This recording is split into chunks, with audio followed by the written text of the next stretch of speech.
Le chef de l'État, Michel Martelly, ainsi que le maire de Delmas, Wilson Jeudi, s'étaient rendus ce jeudi sur le site du marché Wilfrid Germain à Delmas 31, incendié dans la nuit du 17 octobre. La quasi-totalité des marchands ont perdu tous leurs négoces. Un employé de la mairie de Delmas a soutenu que chaque commerce pourrait être évalué à 500 000 gourdes. Le président Martelly, qui s'est déplacé afin de constater l'ampleur des dégâts, a promis d'apporter une aide aux marchandes. Il déplore l'incendie qui peut entraîner une dégradation des conditions de vie de ces personnes qui essayent de subvenir à leurs besoins. Cependant, le chef de l'État n'avait pas voulu faire de commentaires sur l'origine du sinistre. Et de son côté, le maire de Delmas est convaincu que l'incendie est d'origine criminelle. Il en veut pour preuve les départs de feu qui ont été identifiés dans au moins 5 points du site. L'incendie s'est déclaré vers 3 heures du matin, a annoncé le maire de Delmas, dénonçant cet acte qui vise à accroître la cherté de la vie. Les 2 agents de sécurité du marché avaient été interpellés par les forces de l'ordre dans le cadre de l'enquête sur ce énième incendie de marché public. Le bilan des opérations bouclées Port-au-Prince s'établit pour cette semaine à 21 interpellations, 2 kidnappings, dont un a abouti à la libération de la personne enlevée selon le commissaire France Lerbourg. Le porte-parole de la PNH, qui était invité de la rubrique Le Point ce vendredi, a annoncé le lancement prochain de l'opération Dragon qui traduira, selon lui, une montée en puissance de l'action des forces de l'ordre. On ne peut pas dire que tout est rose. Parce que chaque jour, il y a des familles qui sont victimes d'actes d'insécurité. Ça fait partie de notre quotidien du banditisme ordinaire. Et il y a le fil rouge, si vous voulez, de l'insécurité, qui est une sécurité beaucoup plus psychologique. On n'a pas encore mené d'enquête là-dessus, mais je suis certain que si on traîne les micros dans la population, on se rendra compte qu'il y a beaucoup plus de gens. Il y a beaucoup de gens qui ont le sentiment d'insécurité justement parce qu'un proche est victime, mais pas que la personne soit elle-même victime d'un acte d'insécurité. Maintenant, bon, sur la police, je peux dire que la police a deux moyens de combattre l'insécurité.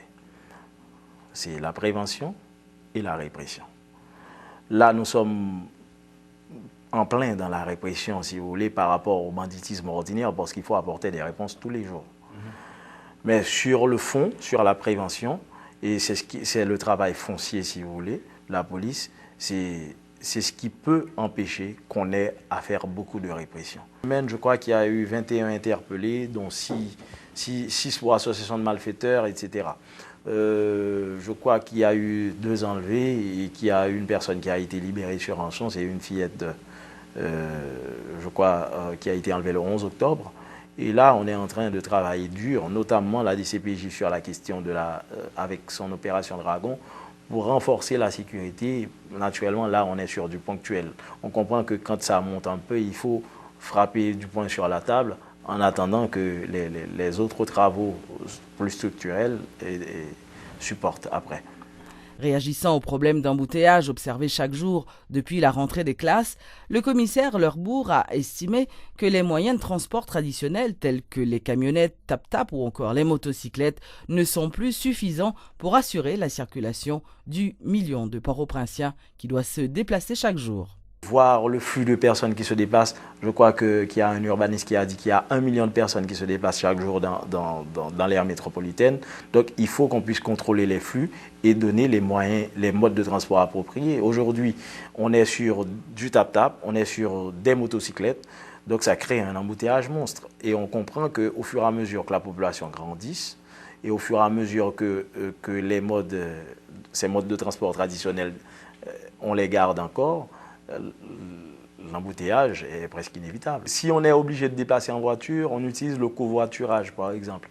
Mais il y a plusieurs modes de transport qui peuvent réduire le nombre de véhicules dans la capitale ou bien dans les villes aussi, les villes de province. Et je pense qu'il faut de toute façon qu'il y ait une réflexion profonde qui se fasse sur la question de la sécurité routière et de la circulation routière. Je pense que c'est un ensemble. Les trottoirs sont totalement occupés, il n'y a pas de passage à piétons. il n'y a pas de régulation de feu à tous les carrefours. Et même quand il y a régulation de feu, les conducteurs ne sont pas toujours respectueux des codes de la route. Il faut peut-être qu'on revoie aussi la question des écoles de conduite. Donc c'est tout un paquet à revoir. Le problème est complexe. C'est qu'il y a beaucoup de voitures, il y a très peu de voiries, il y a très peu d'alternatives sur les circuits. C'est-à-dire, moi je pars de Carrefour pour arriver en ville, je n'ai qu'un seul circuit à emprunter. Si jamais je passe sur de l'autre côté à Fontamara, 43, etc., c'est une route très peu empruntée, mais au fait qui a ses risques aussi.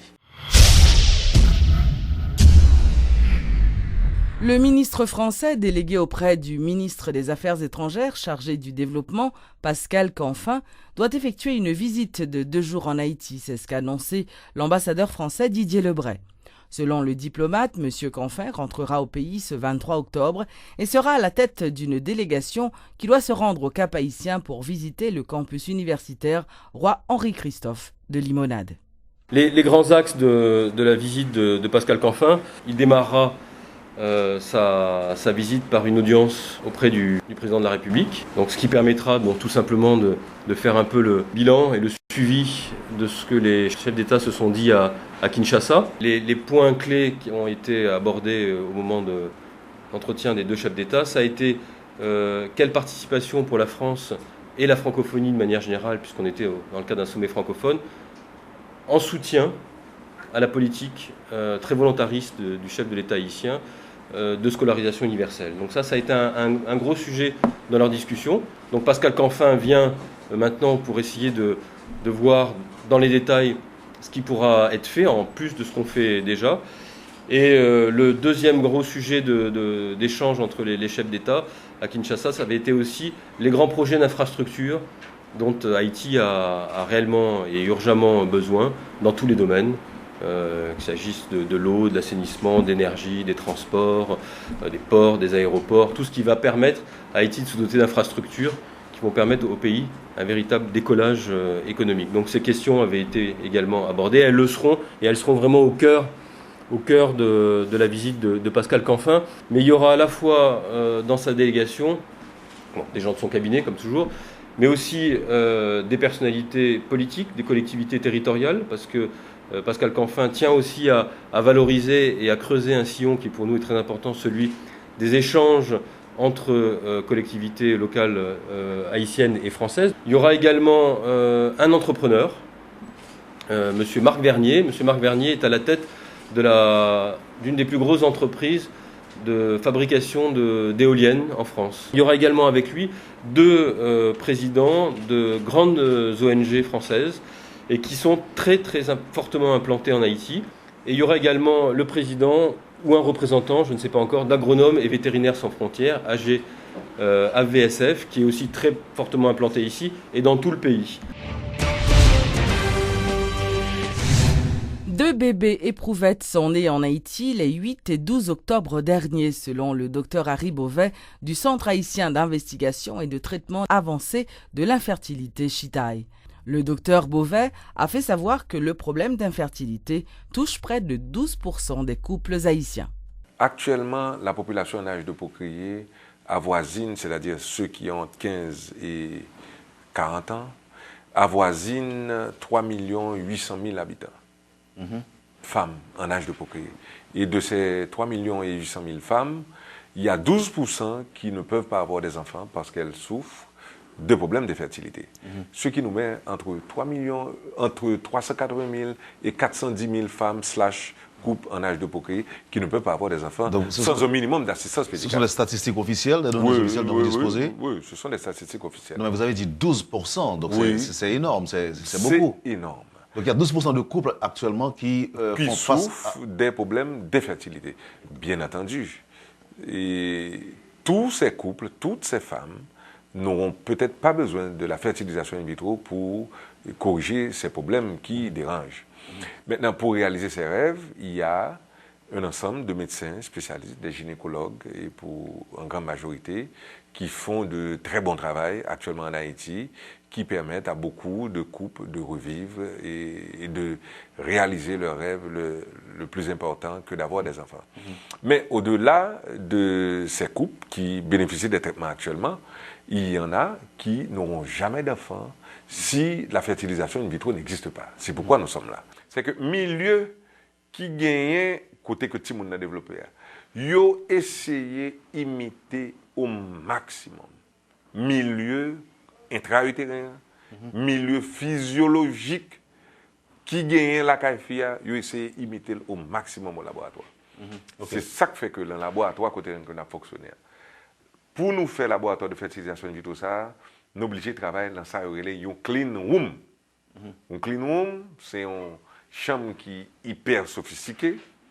Côté que, son montage, son investissement que nous sommes obligés de faire, c'est comme Simdado, c'est le niveau de sécurité qui est très élevé. On ne peut pas entrer n'importe comment, il faut avoir un botte, il faut avoir un bonnet, il faut avoir un masque. Okay. Pour entrer là-dedans, et contrôle de la température d'oxygène, de gaz carbonaté, d'azote centralisé, et température à calibrer au dixième de degré près.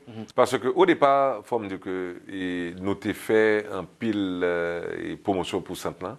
Nous avons voulu un pile monocourant que service ça que nous avons offert en Haïti, son service complet. Et au lieu que parce que avoir un enfant, c'est un bagage qui est important, son rêve qui est important pour vivre en couple. Son bagage qui est important. La 6e édition d'Artisanat en Fête se tient ce week-end au parc historique de la Canne à Sucre. Une manifestation organisée par l'Institut de recherche et de promotion de l'art haïtien et le Nouvelliste. 220 artisans participeront à cette foire. Plusieurs ateliers seront réalisés, donnant ainsi la possibilité au public de voir les artisans à l'œuvre. L'événement sera aussi marqué de nouveautés. 5 artistes désignés artisans de l'année seront récompensés. Ferronnerie, papier mâché, céramique, boiserie, métal découpé, broderie, objets perlés entre autres, l'artisanat haïtien se donne rendez-vous au parc historique de la Canne à Sucre samedi 20 et dimanche 21 octobre. Des artisans venus de diverses régions du pays exposeront leur talent à l'appréciation d'un public qui depuis 6 ans est resté fidèle à cet événement.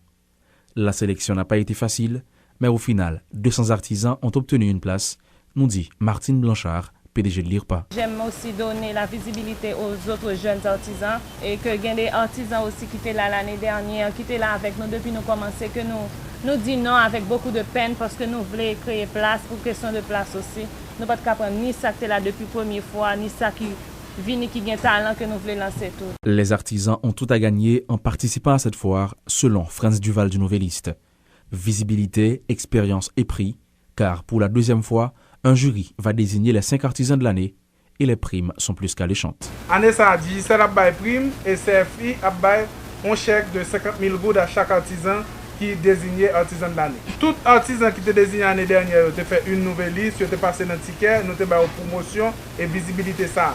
Année ça, en plus de promotion et de visibilité que nous avons, en plus de diplôme que nous remettons dans le cadre de cérémonie, a gagné une prime en corbe et digital a bail des cadeaux tout et des montants de minutes de téléphone. Plus qu'une foire, Artisanat en Fête se veut un compagnon sûr pour les artisans. Des activités seront menées avec ces derniers au-delà même de ces 2 jours d'exposition. Former ces artistes en entrepreneuriat, un rêve que caresse le PDG du Nouvelliste, Max Chauvette. Il y a de l'artisanat dans tous les pays du monde et dans la Caraïbe. Il ne suffit pas d'avoir l'imagination et la créativité seulement. Il faut être compétitif à tous les niveaux, c'est-à-dire productivité, standardisation de la qualité et autres.